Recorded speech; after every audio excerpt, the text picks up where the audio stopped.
Hello, and welcome to Tale Talk English. Today's story is full of emotion, hidden secrets, unexpected truths, and life-changing choices. It will also help you improve your English listening and vocabulary through simple conversations and real-life emotions.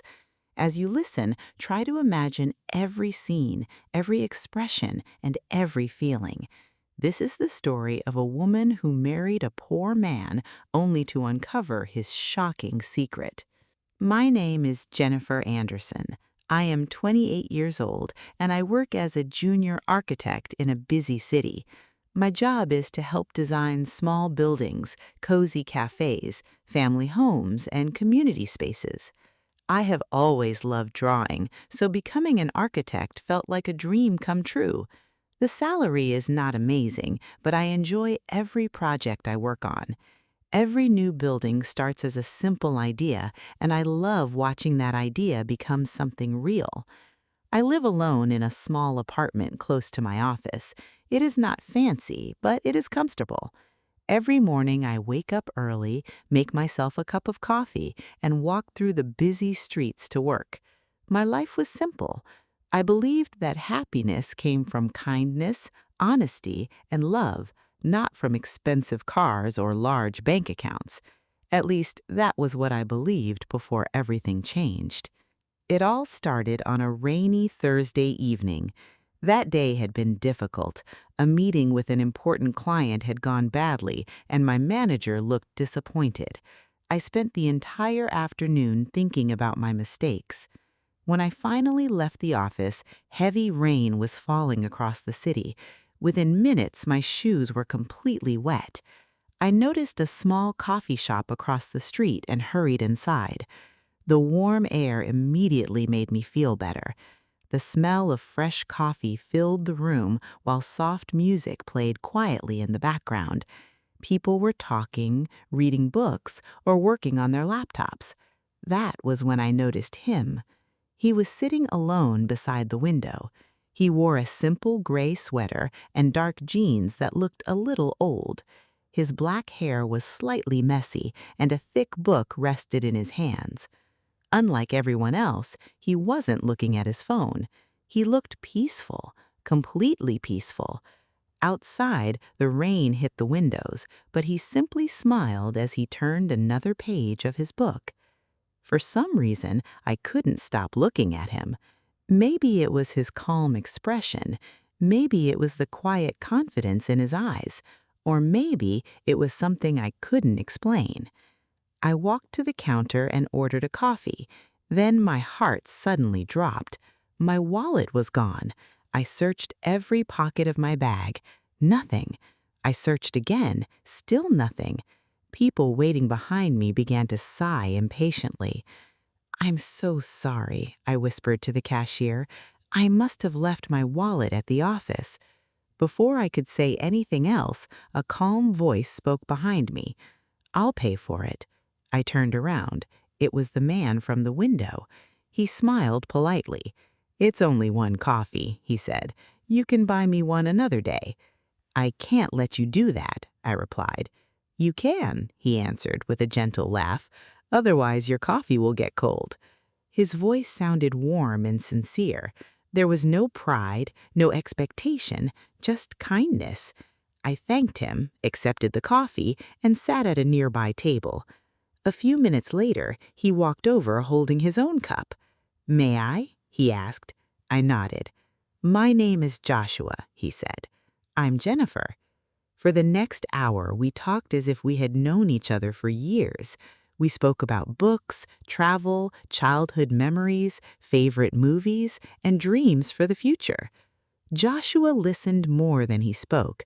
When he did speak, every word felt thoughtful. He wasn't trying to impress me, he wasn't trying to sound important, he simply spoke honestly. Before leaving, I asked him what he did for work. He smiled. "A little bit of everything."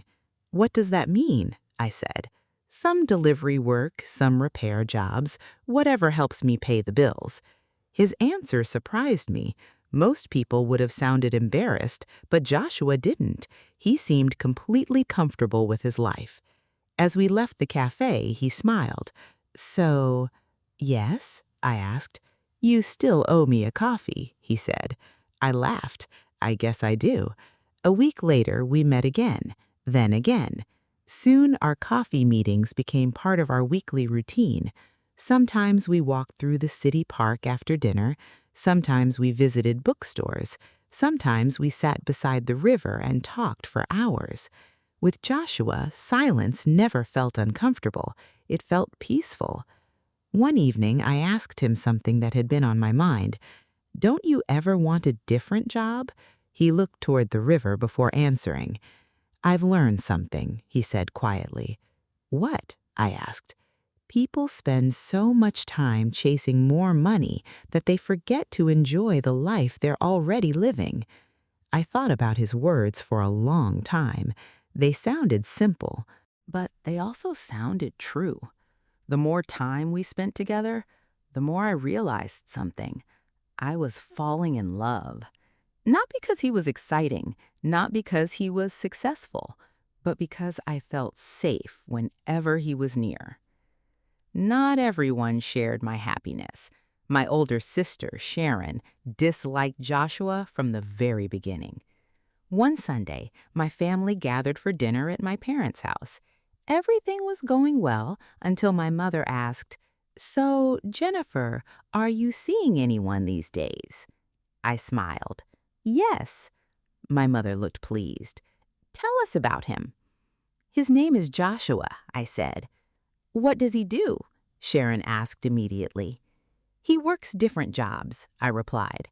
"What kind of jobs?" Sharon asked again. "Delivery work, repairs, things like that," I said. Sharon frowned. "So he doesn't really have a career." I stayed quiet. She laughed softly. "Jennifer, you spent years studying architecture. You're building your future." She leaned forward. "And this is the man you choose?" "He makes me happy," I answered. Sharon shook her head. "Happiness doesn't pay rent."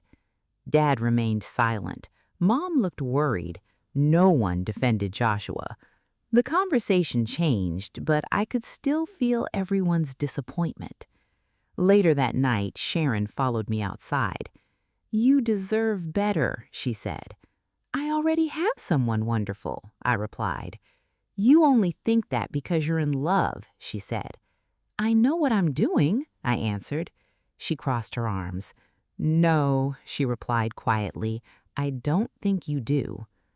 As the months passed, the criticism became louder. Some friends stopped inviting me to dinners. Others asked strange questions. "Does he borrow money from you? Are you supporting him? Don't you want someone with ambition?"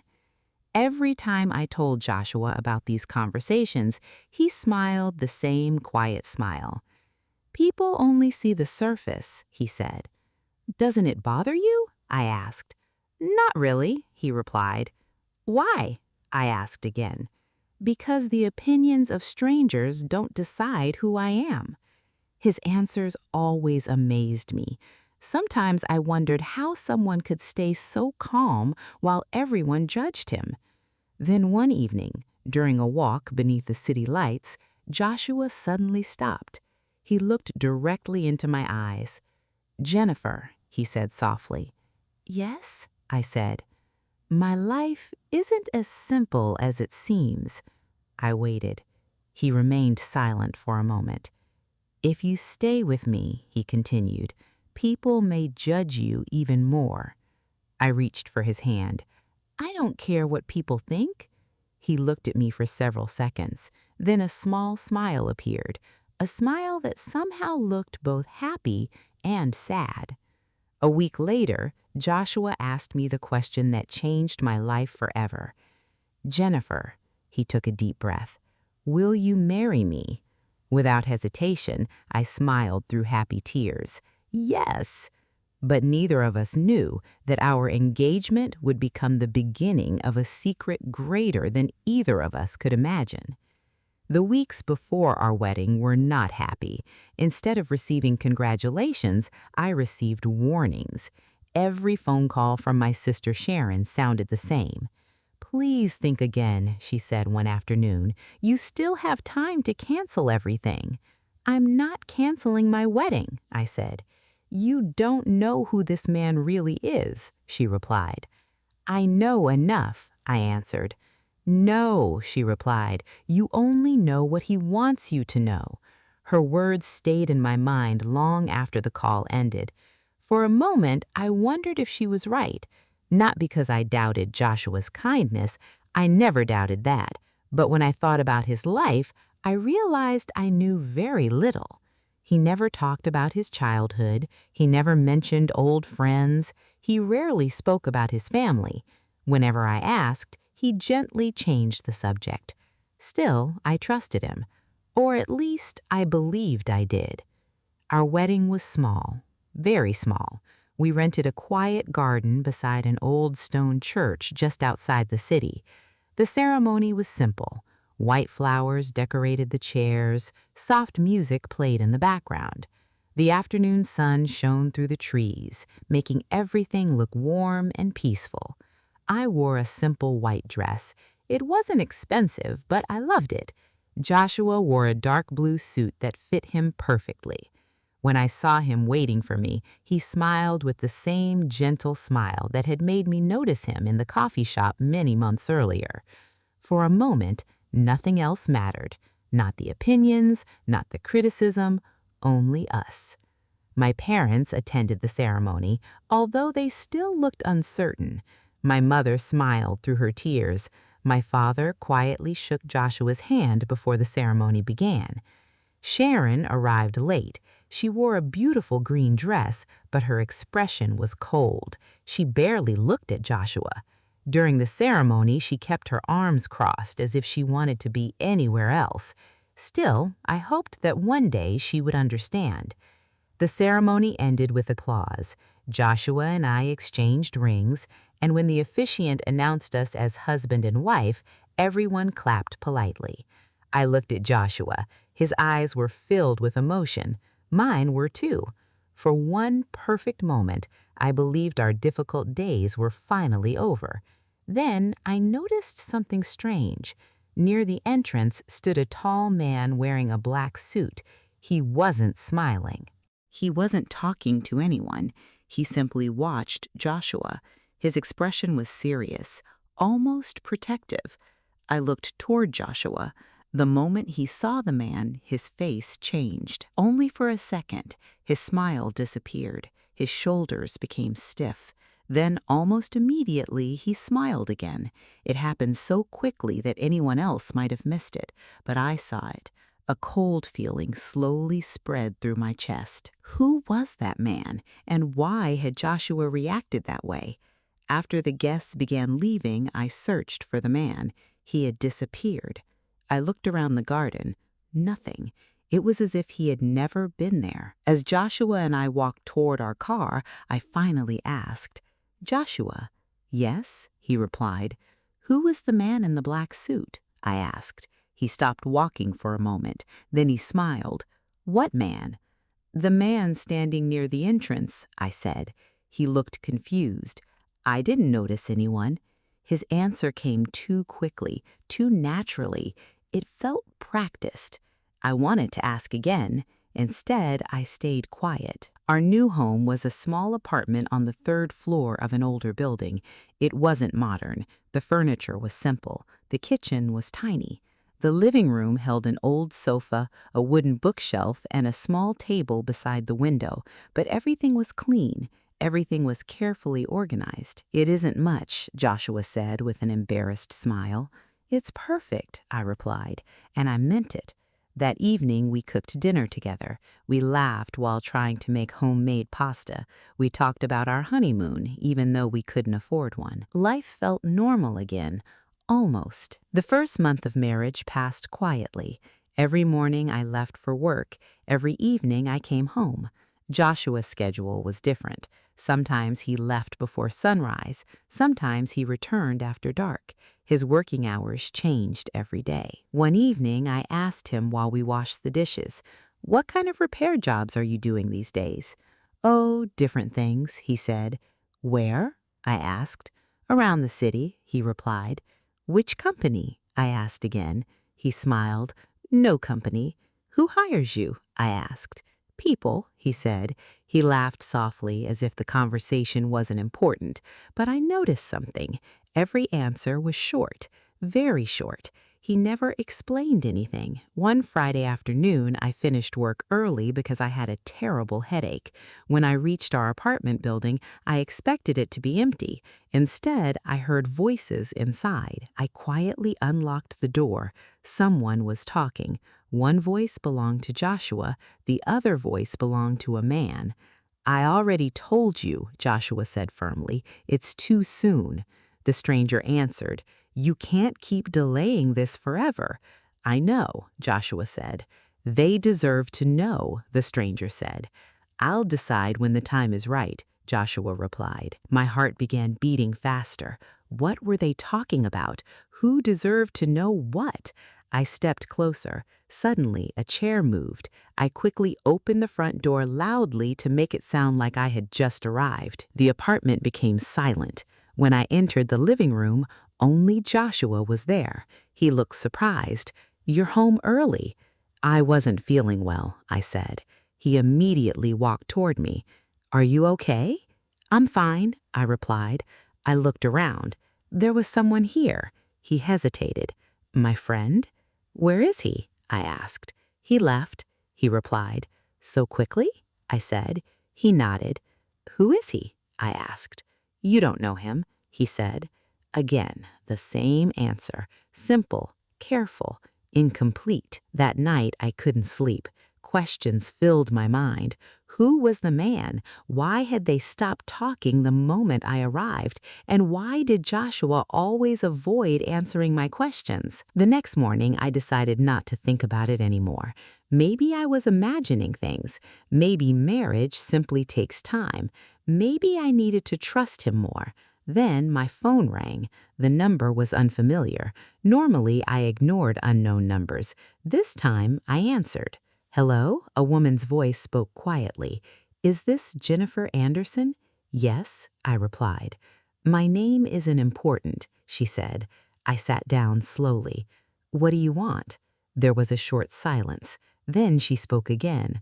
"I don't want to hurt you." "What are you talking about?" I asked. "It's your husband," she said. My heart began racing. "What about him?" "Be careful," the strange woman said. "Why?" I asked. "Because Joshua Blackwood isn't the man you believe he is," she replied. I froze. "What do you mean?" I asked. "You'll understand soon," she said. "Wait, who are you?" I asked again. The call ended, just like that. No explanation, no goodbye, nothing. I stared at my phone. My hands were shaking. How did she know Joshua? Why had she called me? Was someone trying to destroy my marriage, or was she trying to protect me? That evening, Joshua was making vegetable soup when I arrived home. He smiled as if nothing had happened. "Rough day?" "A little," I replied. He placed 2 bowls on the table. We sat down together. Neither of us spoke. Finally, I broke the silence. "Joshua." He looked up. "Is there something you're hiding from me?" His spoon stopped halfway to his mouth. "What makes you ask that?" "I just need an honest answer," I said. He watched me carefully. "What happened today?" I thought about telling him about the phone call, but something stopped me. Instead, I asked another question. "Tell me about your past." "My past?" he asked with a surprised look on his face. "Your family," I repeated. Silence. "Your old friends," I repeated. More silence. "Your real work," I repeated. He slowly placed his spoon on the table. His face became serious, very serious.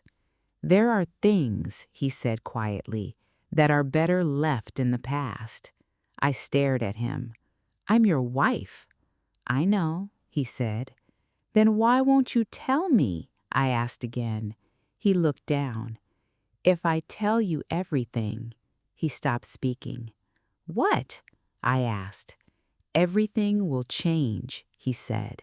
A chill ran through my body. "What does that mean?" I asked. He stood up. "I'm sorry," he said. "Joshua!" I shouted. "Not tonight," he replied. He walked toward the bedroom, leaving me alone at the table. I looked at the untouched soup.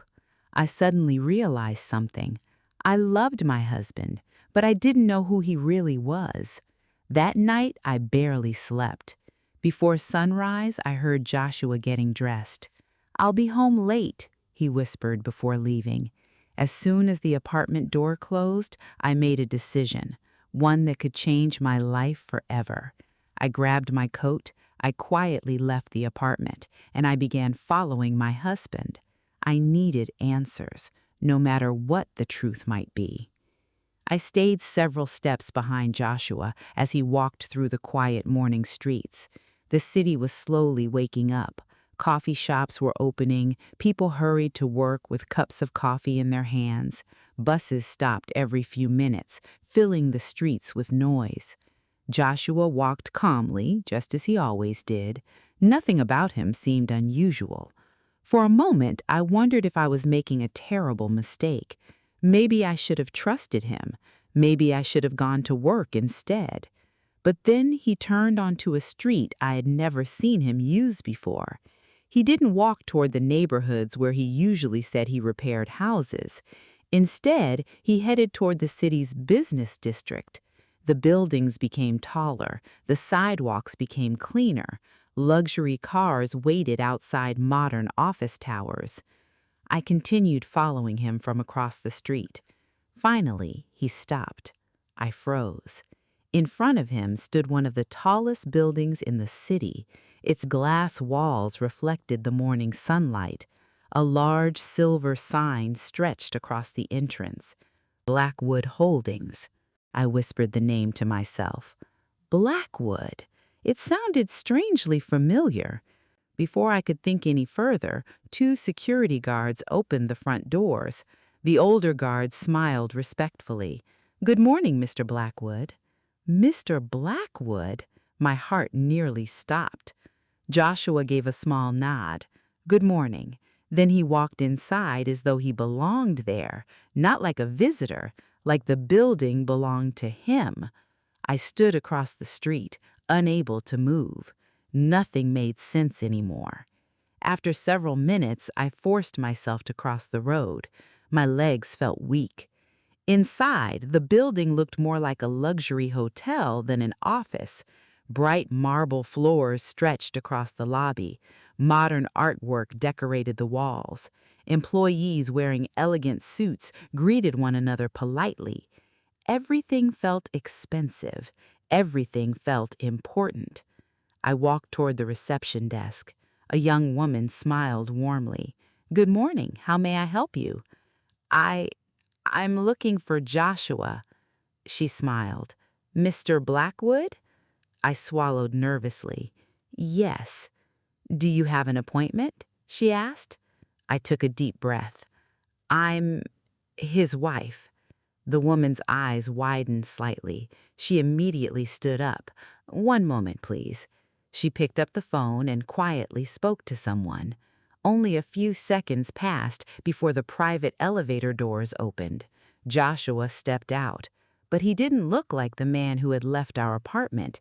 He wore a perfectly tailored dark suit. His shoes shined. His hair was neatly styled.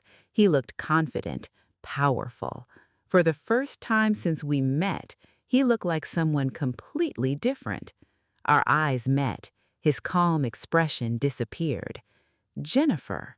I couldn't answer. I simply stared at him. He slowly walked toward me. "Please," he said quietly, "come with me." His office occupied the top floor. The room was enormous. One wall was made entirely of glass, offering a breathtaking view of the city. Beautiful paintings hung on the walls. A long meeting table stood near the windows. Bookshelves filled one side of the room. Everything was elegant. Everything felt far beyond anything I had imagined. The office door closed behind us.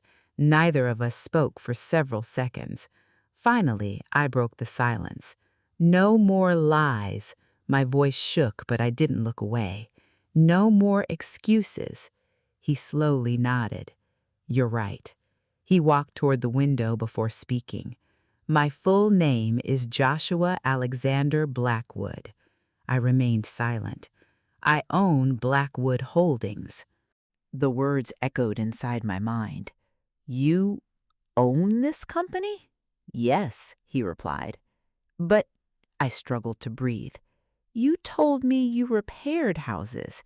I did repair houses, he replied. You delivered packages, I said. I did, he said. You said you barely earned enough to pay rent, I said again. I know, he replied. I stared at him. Why? He closed his eyes for a moment. Because I needed to know if anyone could love me without knowing who I was. His answer made me angry. So you lied to everyone? I hid part of the truth, he replied. You lied to me, I said. I never lied about loving you, he replied. That's not enough, I said. My voice echoed through the office. You let my family laugh at you, I said. Yes, he replied. You let my friends insult you, I continued. Yes, he replied. You watched while everyone believed you were poor, I continued. Yes, he replied. Why didn't you stop them? I asked. He looked down. Because the moment people know my name, they stop seeing me. Silence filled the room. Joshua slowly sat down. When I was younger, he began, I trusted people too easily. He looked tired. Some became my friends because of my money. He paused. Some wanted business opportunities. Another pause. And 2 women said they loved me. I listened quietly. They didn't love me. They loved my last name. His voice became softer. When I finally understood that, I stopped trusting people. He looked directly at me. So I disappeared. I frowned. What do you mean?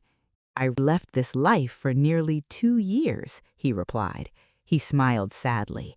I rented a small apartment. I worked ordinary jobs. I wanted to remember what normal life felt like. And then you met me, I said. Yes, he smiled gently. The woman who forgot her wallet. Despite everything, I almost smiled. He continued. You never asked about expensive cars. You never asked about investments. You never asked how much money I had. You only asked what book I was reading. Tears slowly filled my eyes. I knew you were different, but you still didn't trust me. His smile disappeared. I was afraid. Afraid of what? I asked. Afraid that if I told you the truth, you would become like everyone else, he replied. I shook my head. You should have given me the chance to prove you wrong. He didn't answer, because he knew I was right. Tears rolled down my face. I gave up so much for us, my family, my friends, my reputation. I defended you every single day. I know, he said, and all that time you were testing me. I never wanted to hurt you, he said. But you did, I replied. His shoulders dropped. I know. I don't know if I can trust you anymore, I said. I understand, he replied. His answer surprised me. He didn't argue, he didn't make excuses, he simply accepted my pain. I'll wait, he said quietly, no matter how long it takes. I left the building that afternoon with more questions than answers. For 3 days, I stayed with my parents. Mom welcomed me without asking questions. Dad quietly made tea every evening. Sharon looked almost satisfied. I told you something was wrong. I looked at her. Yes, but not for the reason you think. What do you mean? She asked. Joshua isn't poor, I replied. Her eyes became wide. What? He owns one of the biggest companies in the city, I said. She stared at me in complete disbelief. You're joking. I slowly shook my head. The room became silent. For the first time in months, Sharon had nothing to say. Several days later, Joshua asked if we could meet. We returned to the same little coffee shop where we had first met. Nothing had changed. The same music played, the same window overlooked the rainy street. Even the same waitress recognized us. We ordered coffee. For several minutes, neither of us spoke. Finally, Joshua placed a small envelope on the table. "What is this?" I asked. "Our prenuptial agreement," he replied. I looked confused. "I had it canceled," he said. "You what?" I asked. "I don't want you to ever think I care more about protecting my money than protecting our marriage," he said. I slowly opened the envelope. Inside was the official document showing it had been legally canceled. "I trust you now," he said quietly. "I should have trusted you from the beginning." For the first time since discovering the truth, I believed him, not because of the paper, because of the look in his eyes. He wasn't hiding anymore. The months that followed were not easy. Trust doesn't return overnight. It grows slowly, like a tree, one honest conversation at a time. Joshua became more open about his work. He introduced me to the people who worked with him. He shared stories about his childhood. He answered every difficult question I asked. Sometimes those conversations lasted until midnight. Sometimes we cried. Sometimes we laughed. Little by little, the walls between us disappeared. My family changed too. Mom apologized for judging Joshua. Dad admitted he had been wrong. Even Sharon surprised me one afternoon. "I'm sorry," she said quietly. "I judged him before I knew him." I smiled. "We all did." She laughed softly. "I guess I learned something." "So did I said. "Today, when people ask me about my husband, I never begin by saying he owns a successful company. I begin by saying he is a man who made a serious mistake, a mistake that almost cost him the woman he loved. Because money never destroys love. Pride can, fear can, secrets can, but honesty has the power to rebuild what seems broken. When I look at Joshua today, I don't see a poor man. I don't see a wealthy businessman. I simply see the man who bought me a cup of coffee on a rainy afternoon, the man who taught me that love is precious, and the man who learned that real love can only grow where there is trust. Sometimes people judge others because of what they see, but the truth is often hidden beneath the surface. That is why we should never judge a person too quickly, because appearances can fool us, but honesty always reveals the truth. Thank you for watching till the end, and don't forget to like this video, subscribe to the channel, and turn on the notification bell so you never miss a new English story.